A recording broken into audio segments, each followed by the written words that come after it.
नमस्कार, मैं अनुराधा शुक्ला स्वागत करती हूँ आपका हिंदुस्तान न्यूज 24 में। देखते रहिए मेरे साथ आज की अब तक की खास सुर्खियाँ। सासनी के इफ्को सोसाइटी सेंटरों के कर्मचारी हैं परेशान, 16 महीनों से नहीं मिली तनख्वाह। हाथरस की तहसील सासनी सिटी में इफ्को खाद सोसाइटी सेंटर है। इस सेंटर में सचिव पद पर तैनात महाराज सिंह और अकाउंटेंट पद पर तैनात कृपाल सिंह ने अपना दुखड़ा रोया और कहा कि 8,000 रुपए तनख्वाह मिलती है। ये तनख्वाह भी हमको 16 महीने से नहीं मिल रही है। हम अपने परिवार का कैसे पालन पोषण करें? हमारे परिवार की स्थिति बहुत दयनीय हो गई है। हमारे सेंटर पर किसानों के लिए खाद बीज आता है, वह भी पहले की तरह नहीं आता। 25% जमा करके हम किसानों को खाद बीज दिया करते थे, 75% बाद में वसूली करते थे। उससे 2.5% हमको मिलता था, लेकिन वह भी नहीं मिलता है। काफी किसानों में बकाया पैसा नहीं लौटाया है। 5 या 6 बार हमने सभी को नोटिस जारी कर दिया है, फिर भी इफ्को सेंटर का पैसा वापस नहीं आ रहा है। कोऑपरेटिव जिला सहकारी बैठक ने अब किसानों के लिए खाद बीज नगद देने का नियम लागू कर दिया है।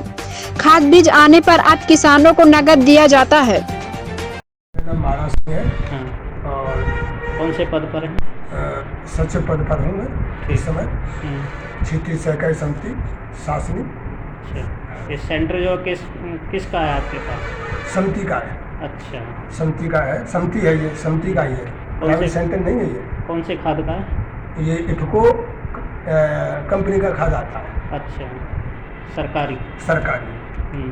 हमारे यहाँ सासनी ब्लॉक में 5 सोसाइटियाँ हैं इस समय। 5 ही कार्य कर रही हैं। इफ्को ही का ही हम यूरिया और DAP वितरण करते हैं किसानों को। ठीक।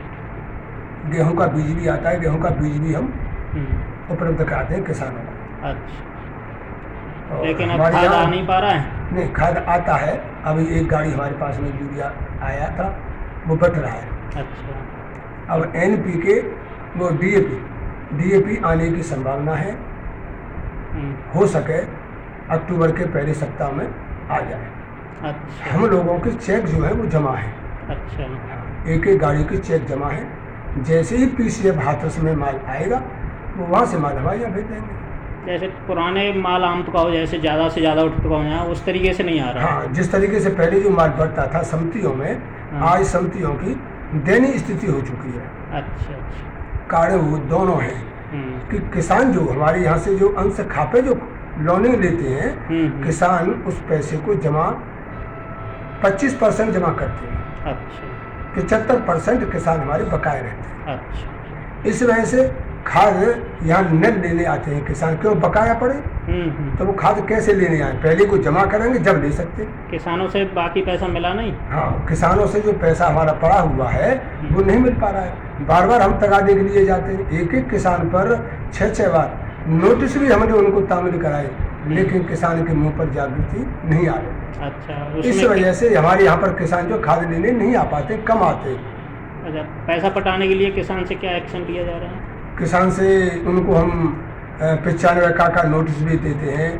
आपका डिमांड नोटिस भी हम उनको दे के आते हैं, और जा कर के स्वयं उनसे हम तगादा भी करते हैं घर पर जा कर के उनके पर।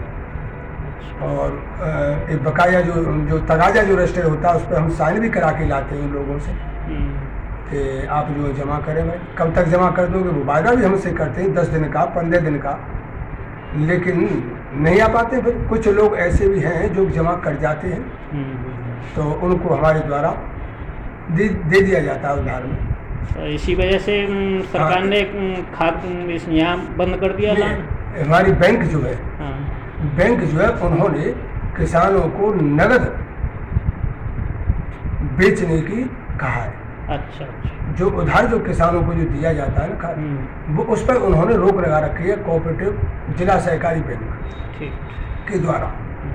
ये सेंटर आपका सासनी कौन सी जगह पड़ता है? ये पड़ता है प्रॉपर में, सासनी प्रॉपर में। अच्छा, हाँ, दूसरा पड़ता है आपका तहसील के प्रांगण में। ठीक। एक पड़ता है बांधनू पर। अच्छा, एक पड़ता है कोमरी पर।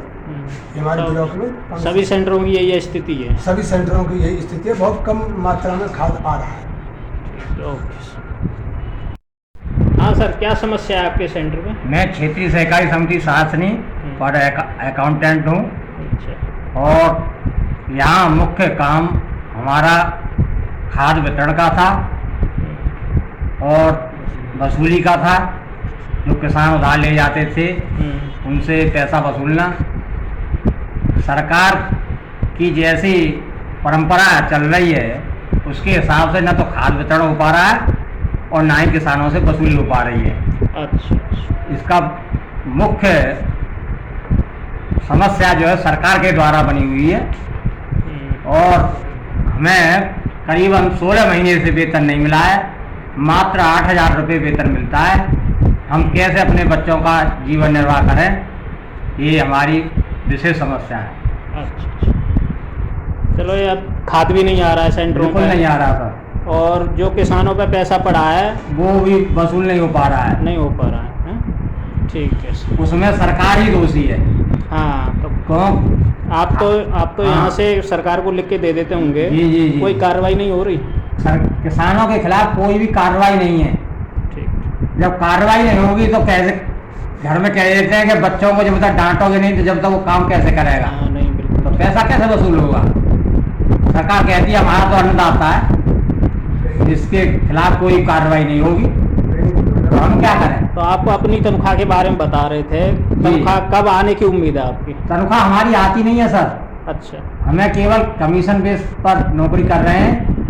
वितरण और वसूली का 2.5% हमें मिलता है। ये दोनों ही काम ठप पड़े हुए हैं, इसलिए हमारा कमीशन भी हमारे संबंधित खाते में इकट्ठा नहीं हो पा रहा है।